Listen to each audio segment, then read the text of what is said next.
Hi, I'm Susan Metcalf. I'm here with my good friend Misty Janssen, who's running for school board. I am a long-term resident of Yorba Linda. My husband and I have lived here for 24 years, and our kids have attended our schools here. We still have one in our schools. I'm an educator. I worked in public education for 20 years and was an administrator at Travis Ranch for 8 years. And I'm really pleased to be here tonight to talk about our schools and the importance of this upcoming election.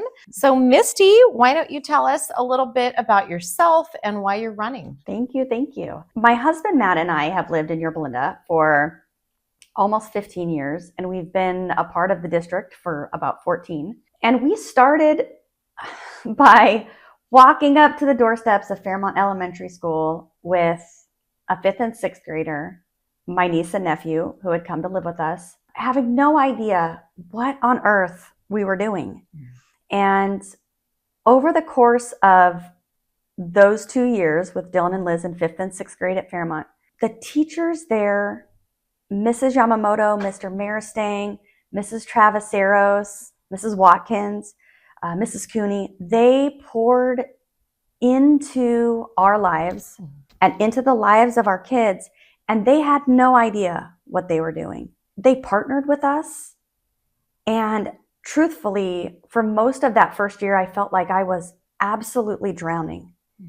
And when they came alongside of us, our family was shored up by them in this really tumultuous time. I recognized then that there was nothing extraordinary about me or our kids. They owed us nothing, and yet they over and over poured into our lives in an extraordinary way.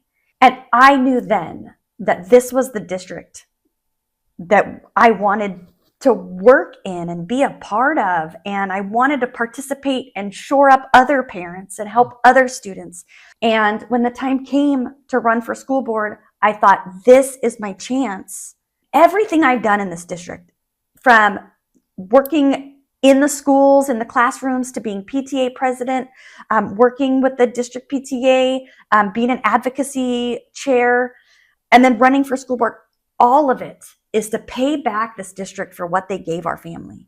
Like, they invested in us when they didn't even know us, and I recognized they do this for everybody.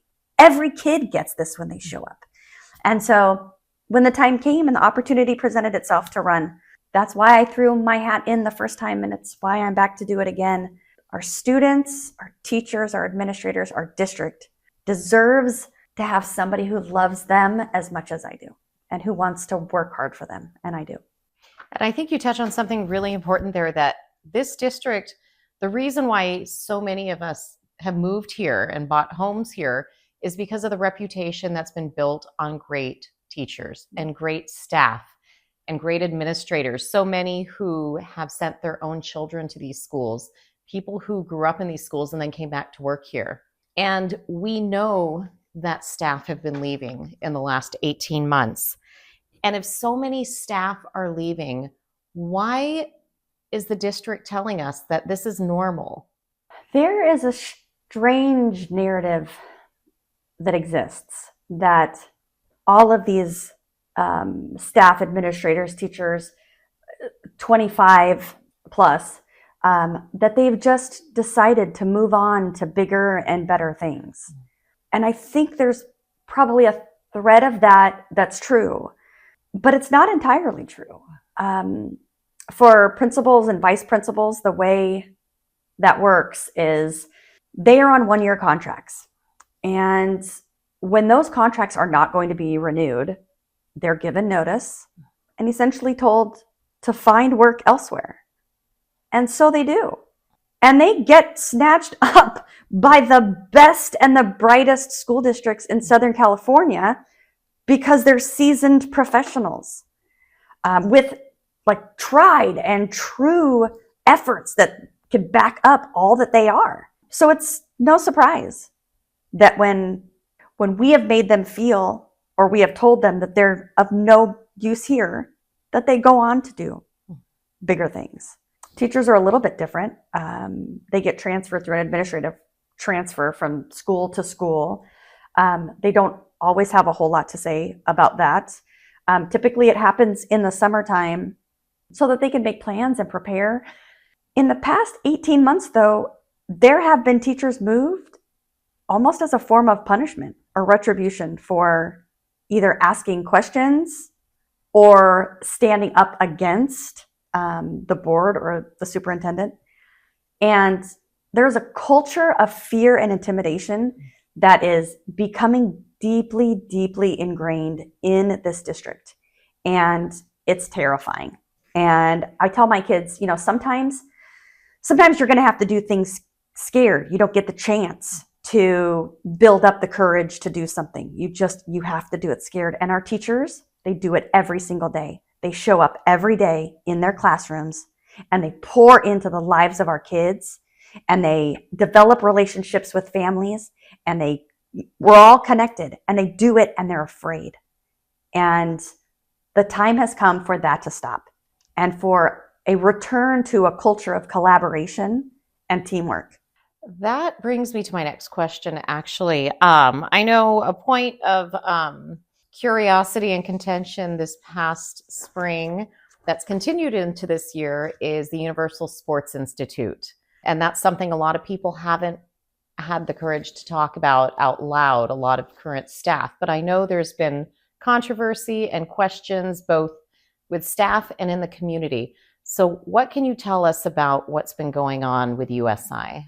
I can tell you it is an ever-changing, ever-evolving program. And I'm sure there are several reasons, but the least of which is not that it is a poorly designed program. There wasn't a whole lot of thought put into it. It was it seems, a very rushed project.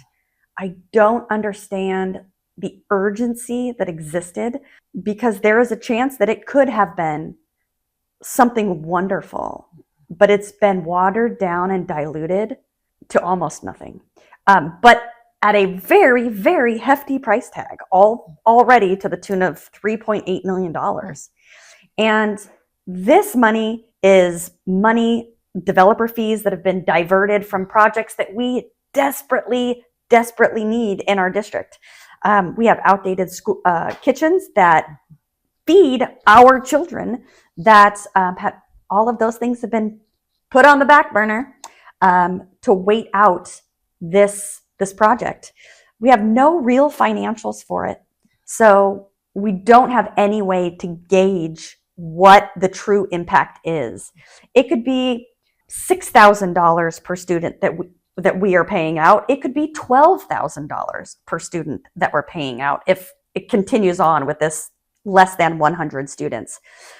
These are financials that are unsustainable for our district for a project like this that serves such a small portion of our students. And so the idea that a vanity project is allowed to exist while every other student's educational money pays the price for it, I don't know if I would go as far as to say it's diabolical, but it's a boondoggle at best. And it's certainly something that needs to be investigated fully. So what would you do when elected? What is your plan? Day one, month one, what are you going to do? That's an easy answer. We need a full independent audit of the finances of this district. There's no way to know what is next for USI, for any of the other programs having construction at school sites that desperately need it, kitchens that need to be fixed. We have student populations like our special needs students that there are projects that we can do that impact a larger student population, and they have to just wait while we figure this out. So an absolute full and complete audit so that we can know what we're working with, and the public has a right to know where their tax dollars are going. Absolutely. Well, thank you for your time. We invite you to stay tuned for part 2 of this interview. We are going to be talking about the top 5 questions on social media. So we hope to see you back soon.